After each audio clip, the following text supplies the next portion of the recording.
I looked at the people walking across the street. You had business women heading off to the Deutsche Bank. And I wondered, are they thinking about being men or women? Does that go through their head? And for a trans person, that was a topic that I could not just erase. It was that static of a radio that's always in the background.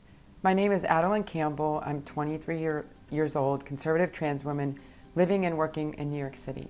To be transgender simply means that you now present or live as the opposite gender that you were born as.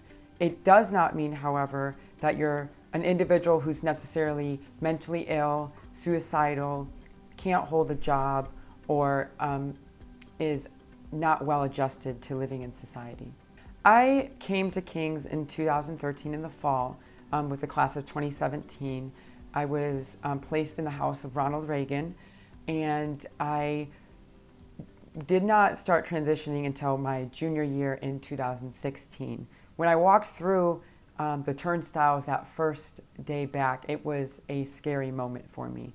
I had entered Trinity Church just a few hours prior to pray for God's mercy and compassion, and just to be able to get through my first day.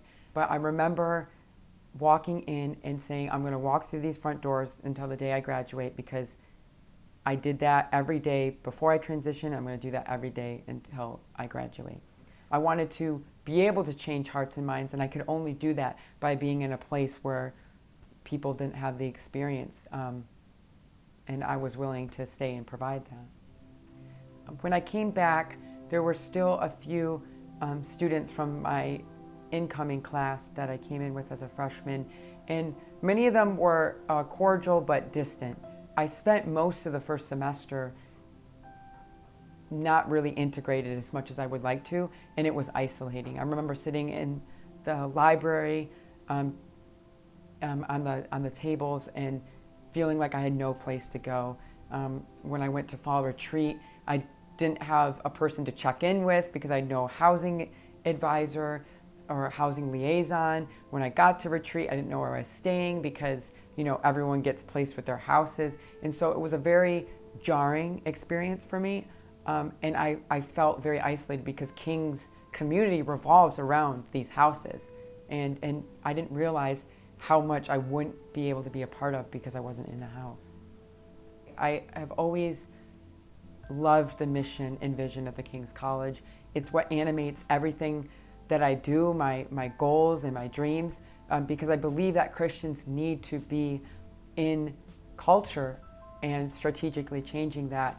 And the LGBT culture is a culture that needs to be worked in and won over for Christ. I will never forget one of discussions I had with a student at King's many years ago. They were sitting in the Lion's Den, and they looked at me and they said, I want to be a Christian, but I don't think I can be. And for me, that was heartbreaking, because at the center of the gospel is that Christ's love is freely given for all of us, and that Christ is working in us, and he's going to start a good work, and he's going to complete that good work. And it's not up to us as Christians to be gatekeepers and who comes to receive that gospel. And so I would love to see that grow and expand at King's, so that a student that comes in after me can have a very fulfilling time at the King's College.